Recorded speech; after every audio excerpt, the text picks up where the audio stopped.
이제 1909년에 조선 광문에 누가 만들었다고 들었죠? 지난 시간에 최남선. 그래서 친일하기 전에, 변절하기 전에.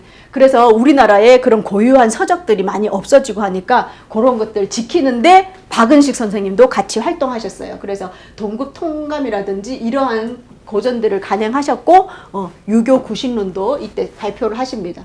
그러다가 1910년에 결국 나라를 잃게 되면서 나라를 잃게 되면서 1910년부터 이제 잡지를 못 내게 된 거예요. 그래서 이분은 나는 이러한 국혼을 살리고 우리의 국사를 알리고 하는 매개가 바로 이 언론이었는데 언론이 탄압을 받고 못하게 되니까 나는 우리나라에 있을 이유가 없다. 그래서 만주로 가서 독립운동을 해야 되겠다라고 했는데 그때 부인이 죽어요. 부인이 돌아가세요. 그래서 그렇게 고생만 하던 부인이 이제 죽으니까 그 병간호를 하고 그 다음에 1911년에 서간도로 망명을 하시게 됩니다.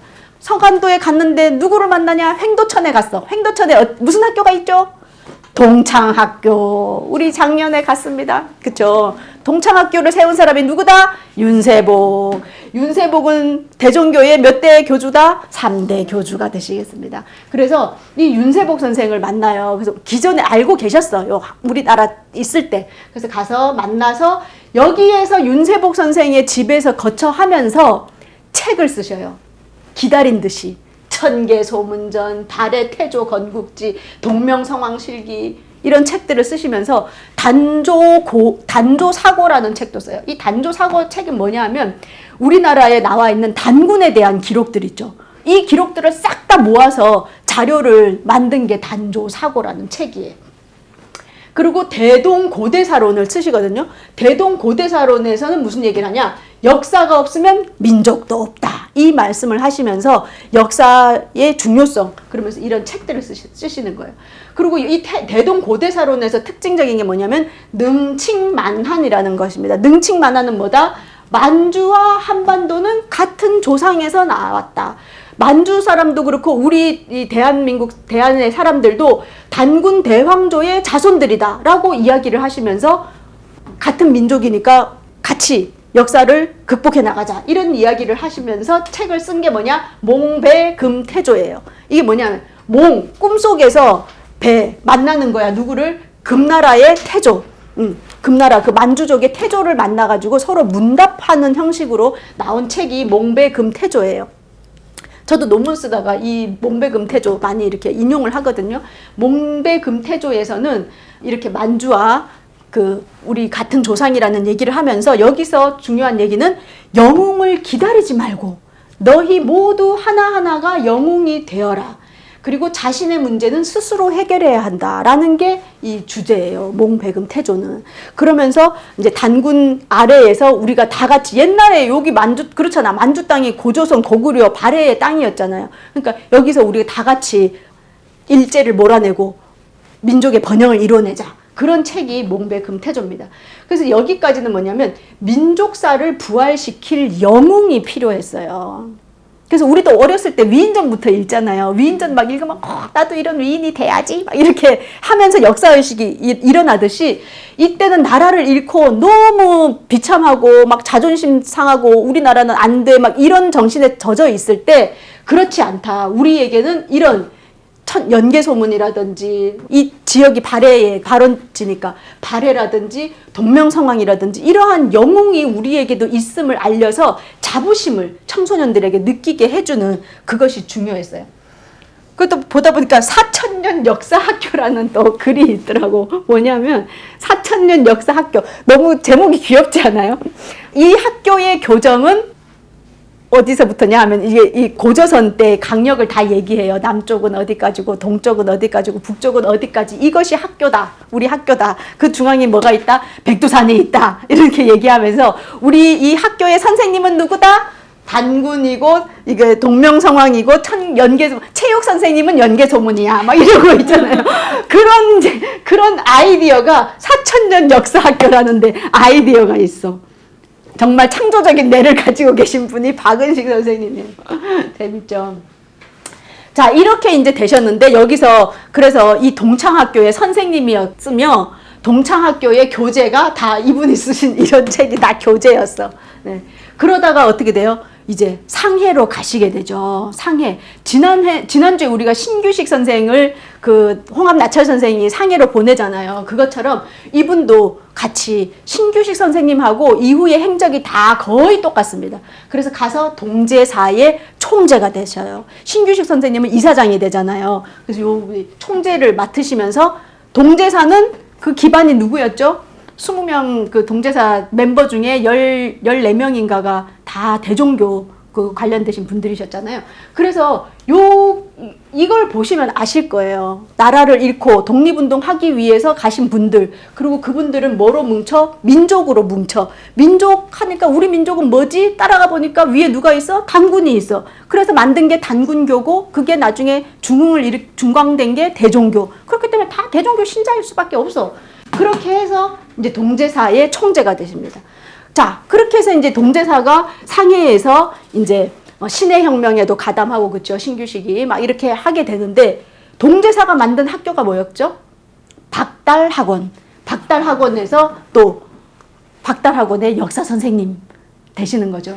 그러니까 이제 하시다 보니까 이분이 이제 신규식도 대단하지만 이 박은식, 이 연세 드신 이 어르신도 정말 대단하구나 알았어. 그래갖고 홍콩에서 잡지를 냈는데, 향강이라는 잡지를 내요. 여기도 이제 혁명가들이 만든 잡지야. 그 잡지에 편집을 맡아달라고 이분을 초청할 정도로, 중국 사람, 그 많은 중국 사람 놔두고 말이지, 이 박은식 선생을 모실 정도로 그렇게 인정을 받았던 거예요. 그래서 여기에 계시면서 무슨 책을 써? 안중근전이라는 이 책도 쓰십니다. 예전에 자기와 교류했던 그 안태훈 진사의 아들이 이렇게 큰 일을 해냈으니까 그런 책도 쓰시고요. 짜잔! 드디어 1915년에 한국 통사가 발간이 돼요. 이 한국 통사의 통은 무슨 통? 앞을 통. 그냥 보통 할 때, 우리 통사할 때 그 통사가 아니에요. 그래서 이거는 뭐라 그래야 돼? 한국 통사라고 읽으면 안 되고 한국 통사. 통곡하는 그 아픔에 눈물 철철 흘리는 역사서가 뭐다? 한국 통사야. 한국 통사는 1863년 대원군 집권할 때부터, 그래가지고 거기서부터 1911년 백오인 사건 있죠. 그 일어나는 일에 47년간의 역사를 쓴 책이 한국 통사예요. 그래서 제가 한국 통사 내용이 뭔고 하고 한국 통사 책을 딱 펼쳤어. 목차만 보면 돼. 목차. 제가 그래서 나눠드렸어요. 목차가 2페이지야. 목차가 2페이지. 제일 처음에 보시면 대원군의 섭정부터 시작되죠. 경복궁의 중건. 이거 잘못했다 이거야. 서원철폐. 이거 잘했다 이거예요. 재정개혁 잘했다. 천주교를 언급했다. 이 제목만 쭉 읽으면 뭔지 아시겠죠? 그래서 제가 이걸 한 거예요. 그래서 마지막에 120인의 투옥 사건까지. 이 중에 유죄 판결은 105인이 받아서 105인 사건이죠. 그 책입니다. 근데 이 책은 어디에 있을 때 쓰셨어요? 상해에 계실 때 쓰셨어. 상해에서 한글 조판이 있었어요? 없었어요? 없었어. 그래서 순한문으로 다 쓰셨어요. 그래가지고 우리나라 출판사도 이때는 없을 때야. 그래갖고 대동편역국이라는 상해의 중국의 출판사에서 내게 됩니다. 이 대동편역국은 일본사, 영국사, 뭐 프랑스사, 러시아사 이런 사, 이제 제국주의 역사, 그 다음에 망한 나라 있죠. 뭐 월남국, 그 다음에 우리 조선 뭐 여러 나라들, 그 압박, 그 인도사 이렇게 그러한 나라들의 각국의 역사를, 근대사를 쓴 책이거든요. 출판한 그 출판사인데 이 대동편역국에서 발간을 하게 됩니다. 그래서 몽땅 다 한자야, 한자. 나중에 이걸 번역을 해가지고 이제 읽게 되는데, 이 책의 서문을 누가 썼냐? 강유웨이가 썼어요. 강유웨이. 변법 자강운동 들어보셨죠? 변법 자강운동 일으킨 사람이야, 강유웨이. 그래서 중국의 역사 이야기할 때 근현대사에서 신해혁명도 일으키고 많은 활동을 했던 대표적인 사람 강유웨이가 서문을 썼어. 그런데 이 책에서는 앞부분에는 우리나라 전체 역사의 대강이 나오는데요. 거기서 무슨 얘기를 하냐면 단재 신채호랑 비슷해요. 신라가 통일한 것이 정말 애석하다.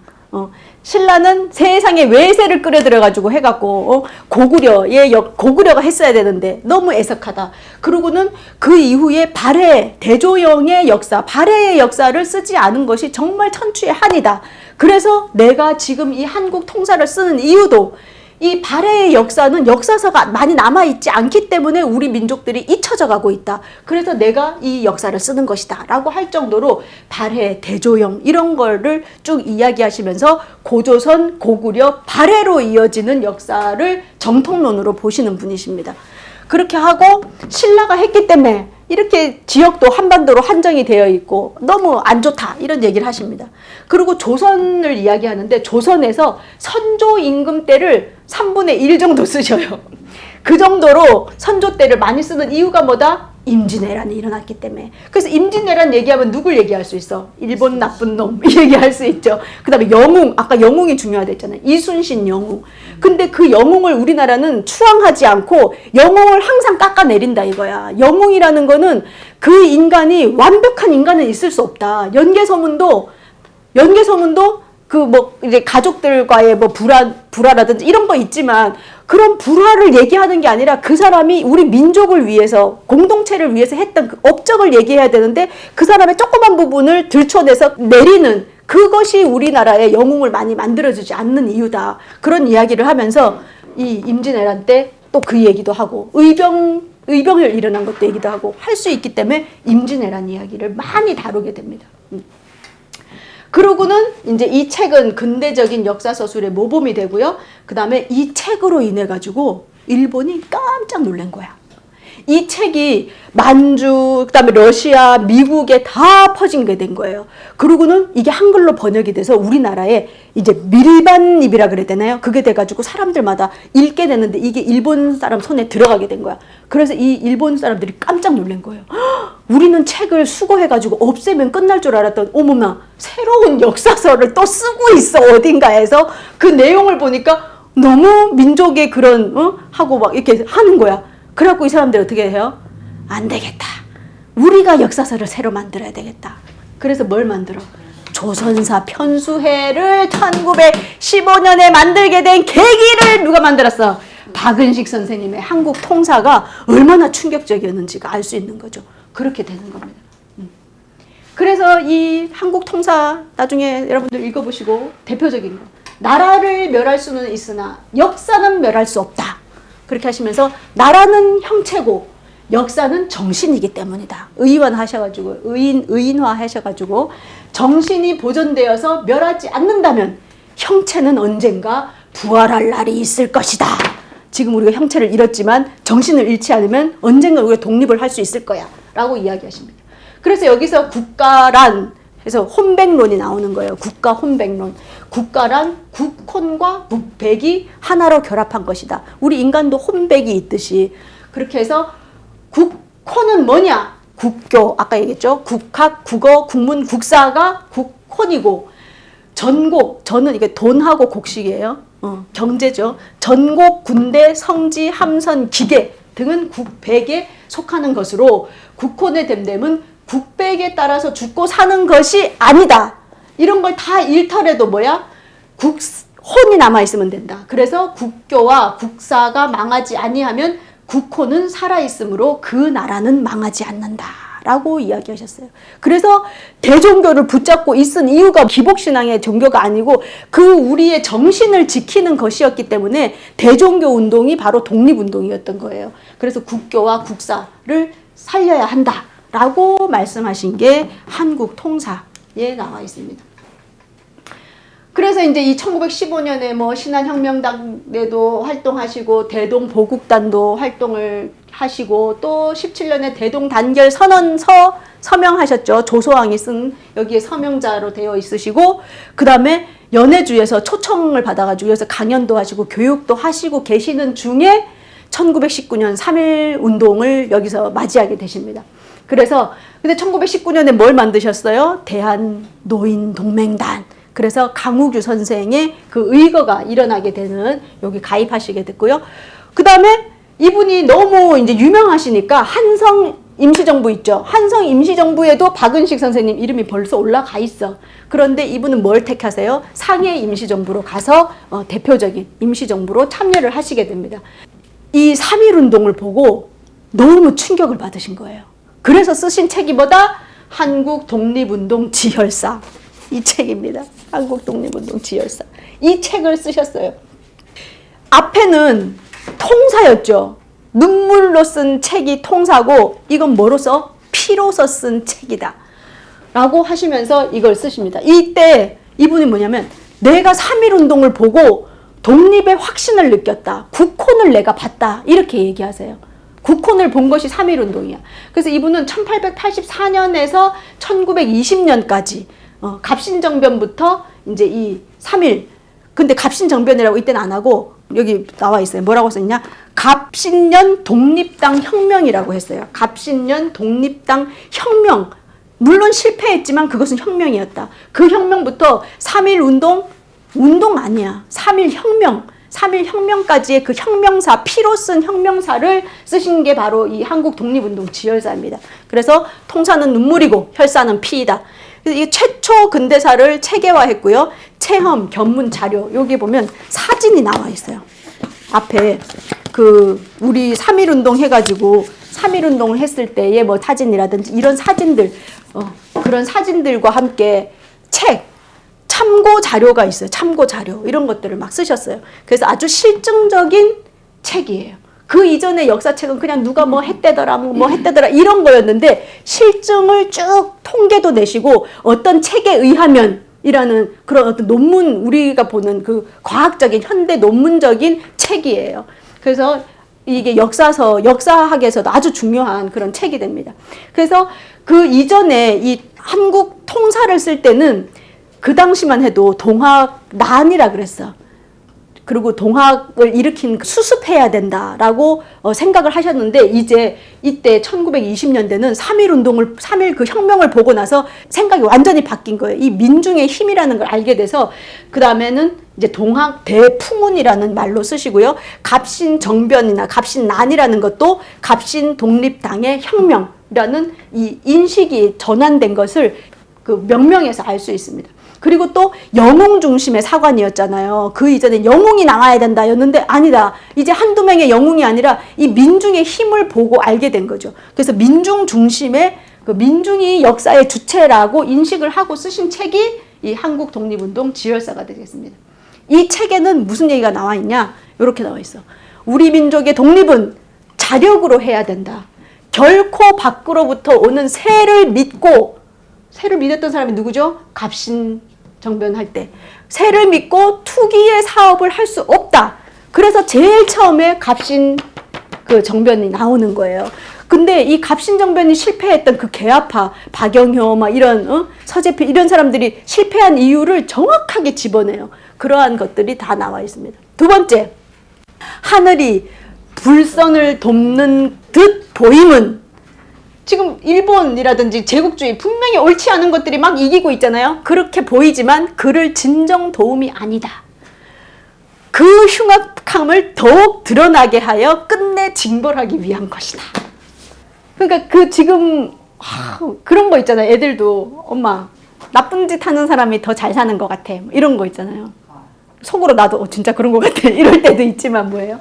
아니다. 그 흉악함을 드러내서 끝내는 그 고름이 짜지는 그 끝으로 지금 치닫는 그런 징벌하기 위한 것이다. 이런 마음이 있어야지 사실 독립운동하지. 그냥 보기에는 왜 3.1운동 이 책 쓰실 때 3.1운동 부분에서 뭐라고 하시냐면 내가 3.1운동에서 그 고문받는 이야기를 내가 쓰려고 하니 부들부들 떨려서 차마 쓰기가 너무 힘들다 하면서 그 참상들을 써놔요. 그래갖고 여기에 그 고문의 기록이 나와 있어요. 그래서 내가 봤어. 저 지금도 살이 떨려. 그런 우리가 고문 막 아는 거 있잖아요. 그리고 그 여학생들 고문 받는 거 막 이런 거 제가 19금이어서 얘기를 할 수가 없어. 그런 끔찍함, 그리고 그렇게 막 피가 철철 하는 그런 그 여학생들을 보면서 낄낄대는 그 일본 그 일경들에 대한 이야기, 막 이런 게 적나라하게 나와 있어요. 그리고 사람 이름까지 나와 있어. 누구, 어느 학교, 무슨 여학교, 누구가 그렇게 해서 사지가 다 잘렸다, 뭐 이런 얘기. 그리고 내가 알지 못했던 그런 고문 기법들이 엄청 많더라고요. 내가 이거 보면서. 그래가지고 진짜 혈사다, 혈사. 피를 철철 흘리는 혈사다. 운동치 혈사. 이거 보고 나면 아베, 그냥 아베로 안 읽혀져. 아베 시키 이렇게. 하여튼 그렇습니다. 봐야 돼. 그 다음에 마지막에 뭐라고 쓰냐? 천도는 돌고 돌아 만물은 극에 달하면 반드시 돌아온다. 이 얘기가 이 얘기죠. 이러므로 세계가 대동단결하여 인류는 공존해야 한다는 의리가 학자들 중에 나타나게 되었다. 이런 이야기가 써 있습니다.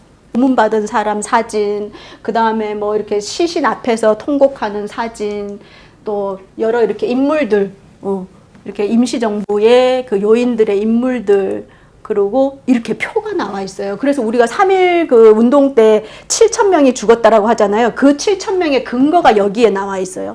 일본은 왜 축소해가지고 몇 명 안 죽었다 이렇게 돼 있잖아요. 근데 여기에 지역별로, 군별로 누가 죽었고, 학교는 몇 개가 불탔고, 교회는 몇 개가 없어졌고, 이런 게 수치가 쫙 이렇게 다 나와 있어요. 그래서 이러한 역사서는 처음이라는 거야. 이런 과학적이고 한 역사서. 그래서 그 이전에 이때까지의 우리나라의 역사서는 편년체, 기년체 이런 거 위주였잖아요. 근데 여기서는 뭐다? 주제별, 사건별 편제로 이제 돌아서게 된 거예요. 그러면서 과학적인 근대 역사 서술 체계를 마련하게 됐고요.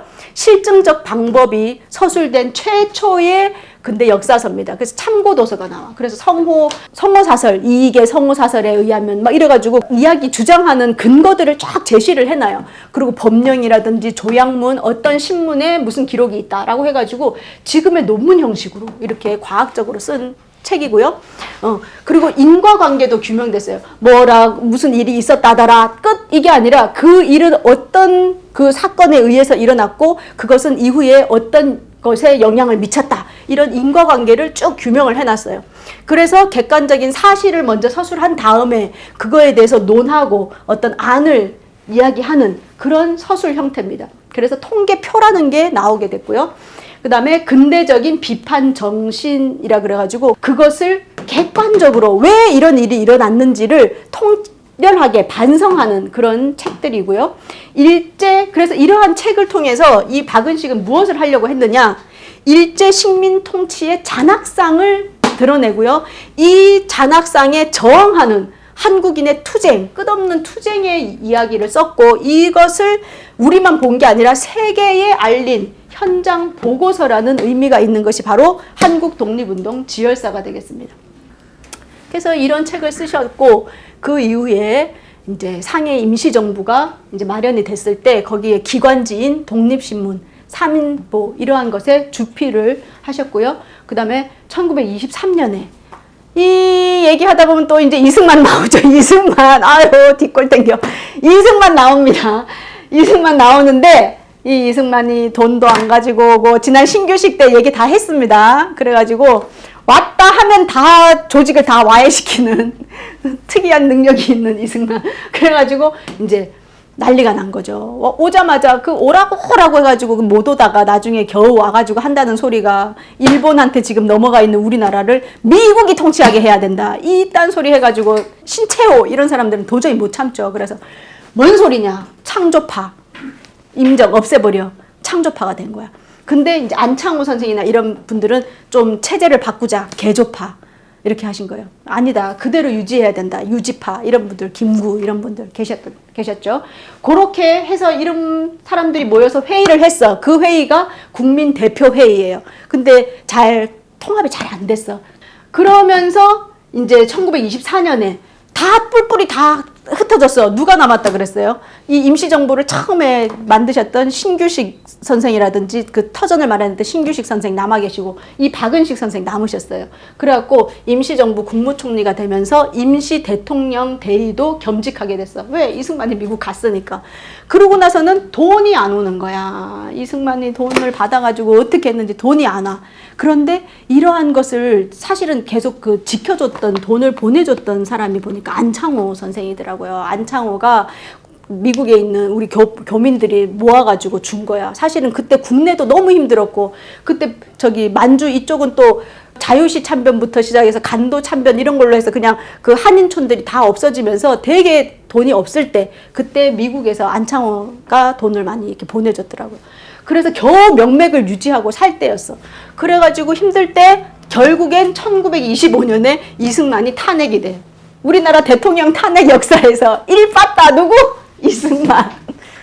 그 다음에 박근혜죠. 이승만이 탄핵이 돼요. 나중에 어떻게 돼요? 25년인데 나중에 한 40년 있다가 또 4.19 또 하야 이제 하게 되는데 어쨌든 탄핵이 됩니다. 그러면서 제2대 대통령의 이 박은식 선생님이 취임을 하시게 돼요. 취임하면서 뭐라고 얘기하셨냐? 나는 그 잠시 이 임시정부의 체제를 바꾸고 나는 물러나겠다라고 이야기를 하세요. 그래가지고 이제 대통령 하나에게 너무 우리가 많은 권한을 줬다. 그래가지고 국무령제로 바뀌면서 이제 내각 책임제처럼 이렇게 바뀌게 됩니다. 그러면서 국무령제로 헌법을 개정을 하고 물러나. 보통 대통령 되면 뭐예요? 헌법을 개정해서 나 연임제 한 번 더 할래. 이런 거 만들잖아. 이분은 뭐야? 딱 하자마자 만들고 헌법 개정해놓고 물러나. 그래서 국무령을 만들어 놓고 일대 국무령에 누굴 앉혀? 이상용, 석주 이상용 선생, 서간도에서 독립운동 하셨던 그분을 이제 자리에 모시게 됩니다. 그러고는 바로 대통령 퇴임. 너무 깔끔하지 않으세요? 이렇게. 그 권력 욕심이 없으신 거죠. 그렇게 하시고 그 해에 67세의 일기로 서거를 하시게 됩니다. 서거하시면서 그 안공근을 불러요. 불러서 내가 몸이 이상하다. 받아 적어라. 이래가지고 얘기를 하는데 뭐냐? 통합해야 된다. 나라를 위해서 목숨을 바치겠다고 하는 사람들이 동지의 그 말을 왜 새겨듣지 않느냐. 이 얘기를 하세요. 그리고 나라를 찾겠다고 풍찬 노숙하면서 그 무장투쟁하고 목숨을 내놓고 그 적지로 뛰어드는 사람이 어째서 같이 독립운동 하겠다는 사람들하고 그 합을 맞추지를 못하냐. 단결해라. 그 다음 두 번째, 무조건 어떤 수단과 방법을 가리지 말고라도 독립운동에 헌신해야 된다. 이런 이야기들을 남기시면서 그날 저녁에 그 이야기 구술하시고 저녁에 돌아가세요. 그렇게 67세의 인생을 마치시게 됩니다. 그래서 돌아가시고 이제 중국의 만국 공묘에 묻히시게 됐다가 그 지난주에 신규식 선생님하고 똑같이 1993년 김영삼 대통령 때 5인의 임시정부 5인의 유해를 모시고 와서 지금은 국립서울현충원에 임시정부 요인 묘역에 박은식의 묘 이렇게 돼 있고요. 이건 대통령, 대한민국 임시정부 대통령 박은식. 그리고 여기는 아까 말했듯이 국호는 살아있다. 국호는 살아있다. 그래서 그 한국 통사에 나와 있는 그 국사의 혼백론을 쓰시면서 어때요? 정신이 살아있어야 된다라는 말씀을 하셨어요. 그래서 지금 우리나라도 보면 물질 문명이 엄청 발달하고 완전 경쟁의 끝 아닙니까? 경쟁의 끝까지 왔는데 과연 우리가 무엇을 위해서 공부하느냐 그거를 다시 생각해 볼 수 있는 계기가 된 게 바로 이분의 그런 질문이었어요. 나는 왜 공부를 하는가? 우리가 수업할 때 마지막에 그 던지는 얘기잖아요. 왜 공부하니? 그럼 애들이 솔직하게 말하잖아요. 좋은 대학 가서 좋은 직장 가져가지고 돈 많이 벌어서 잘 살려고 이렇게 얘기하잖아요. 그게 지금 우리가 교육을 그렇게 했는데 사실은 그렇지 않다는 거예요. 뭐예요? 뭐라 그랬어? 백성을 다 잘 살게 하고 우리가 나만 잘 사는 게 아니고 그리고 능력도 나만 가지는 게 아니라 다 같이 그 대동사회를 이루는 거잖아요. 그것처럼 그러려면 어떻게 해야 된다? 우리 마음의 본성에 있는 그 양심, 그 인성, 그것을 밝히는 교육이 같이 이루어져야 된다라는 거를 이분의 삶에서 주장을 하고 계십니다. 그리고 또 우리나라는 이분도 이야기하시지만 우리나라의 그 지리적인 위치를 이야기하세요. 그러면서 강대국들이 항상 우리를 논보고 있다. 그런데 그때 어떻게 해야 돼? 우리는 비록 국가는 작고 지금 남북이 이렇게 갈라져 있지만 어때야 된다?